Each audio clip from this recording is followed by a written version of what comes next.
All right, stand by. Okay, here we go. All right, first go ahead and tell me your name. My name is Dan Das Mann. That's spelled D-A-N space M-A-N. D-A-N space D-A-S space M-A-N-N. All right, and tell me about your creation here. What you see behind me is a sculpture entitled The Passage. It was created by Karen Cuslito and myself in 2005. It's a representation of a mother and child walking along sort of into the future, and as you see, their arms are outstretched, and the hands in the center will have a liquid flame effect in which the liquid fire will pour from the mother's hand into the child's hand.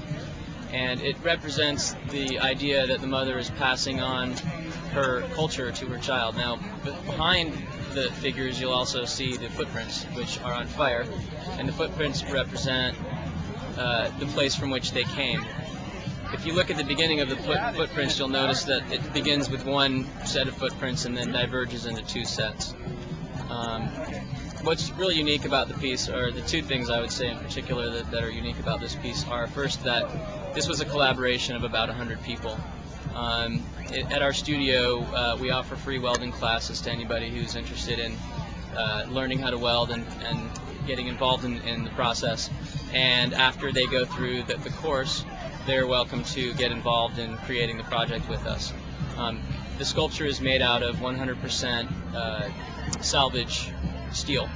So what we'll often do is go to buildings that are being, demolished or removed and so forth, and take structural elements back to our shop, and so we have a selection of materials to work with, including the structural components on the internal part of it.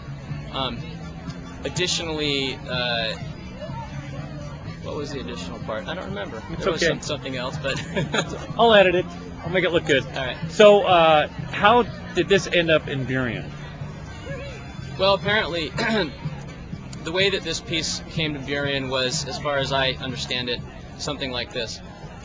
Some people on the Arts Council were watching this whole construction project unfold, and were interested in finding a way to create some temporary art exhibitions during the process, and recognized that there was this large open space, and that Burien was very interested in public art. So they proposed the concept of creating a temporary sculpture park. The city was interested, and the developer of the land was interested in collaborating on this. So they made a temporary designation of this area here as a city park for a year.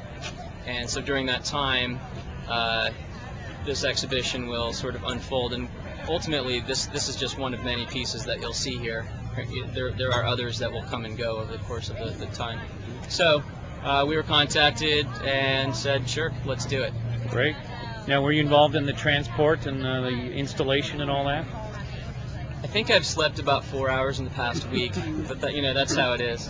Yeah. We the sculpture currently lives at our warehouse in Oakland. We actually run the largest art space in the world. It's called American Steel. It's a 250,000 square foot industrial building with 18 bridge cranes, and the cranes lift 5 to 10 tons of weight each.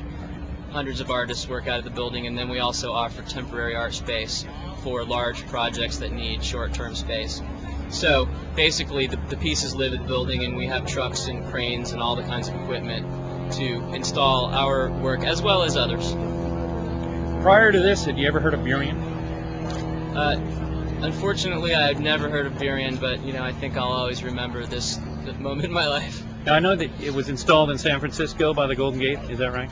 The piece originally went to Burning Man in its first iteration, and then after which it made its way to the Embarcadero in San Francisco. So behind it was the Bay Bridge.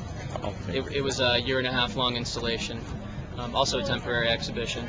And then I think in some ways that's part of how this group recognized the opportunity to bring it here as a temporary exhibition, because it was very successful, and putting permanent art into a city is really quite complicated, but in a lot of ways temporary art gives you a lot of flexibility. And so we discussed the possibility, and it just really worked out, and everybody was behind it, so we went ahead and did it. Great, and it'll be here a year, is that right? Currently, it's a 1-year-long exhibition. Might it stay longer? Who knows? Maybe if somebody wants to buy it. Okay, that's good. Did you hear that, folks? Love a bid. That's right. We'll get one of those things with the little lines and the little colors and right. The chart, raising the money. Right. Cool.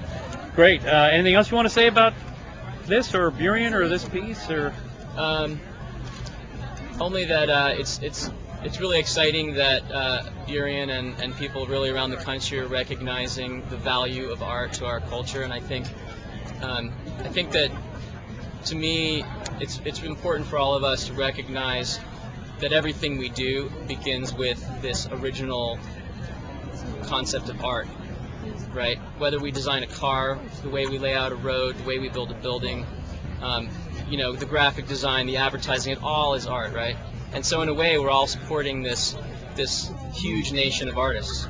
And so it feels really good to just be able to express myself, in that unique way. Mm-hmm. Great. Well, thanks for your time. Thank you. Appreciate it.